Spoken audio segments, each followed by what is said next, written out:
Hi friends, welcome back to our channel. இந்த வீடியோவில் price update தான். இது வந்து 66 ப்ரைஸ் எடுத்தது. அடுத்த மறுநாள் ஒரு நாள் கேப் விட்டு 75 ப்ரைஸ் எடுத்தேன். அதிகமாக செகண்ட் பேட்ச் தேர்ட் பேட்ச்சு எல்லாமே கலந்து போட்டிருக்கோன்னு நினச்சேன். ஃப்ரையும் கொஞ்சம்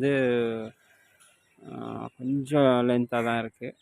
பழைய ஃப்ரைஸ் வந்து ரொம்ப லீனாக இருந்தது. இது கொஞ்சம்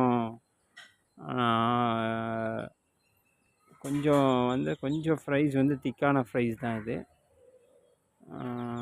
75 தான் இருந்தது, எடுத்துட்டேன். இன்னும் ஒரு 4-5 இருக்கும்னு நினைக்கிறேன். பட் எடுக்க முடியல என்னால்.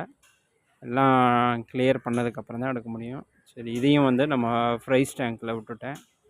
கொஞ்சம் இது பண்ணி ஒரு 1/2 hour வந்து நம்ம ஃப்ரைஸ் டேங்க்லேயே வச்சு அதுக்கப்புறம் வந்து விட்டுட்டேன் நான்.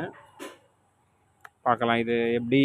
டோட்டலாக வந்து பார்த்திங்கன்னா 130-140 கிட்ட இருக்குது நம்மக்கிட்ட ஃப்ரைஸு. பார்க்கலாம் எவ்வளோ க்ரோத் ஆகுதுன்னு தெரியல. டெய்லி வினிகர் கொடுக்குறேன். காலையில் மத்தியானம் வந்து கப்பி ஃபுட்டு தான் கொடுக்குறேன். பார்க்கலாம் எப்படி க்ரோத் இருக்குதுன்னு பார்க்கலாம் ஃப்ரெண்ட்ஸ். இந்த வீடியோ பிடிச்சிருந்தா லைக் பண்ணுங்கள், ஷேர் பண்ணுங்கள், கமெண்ட் பண்ணுங்கள். அடுத்த வீடியோவில் சந்திக்கலாம்.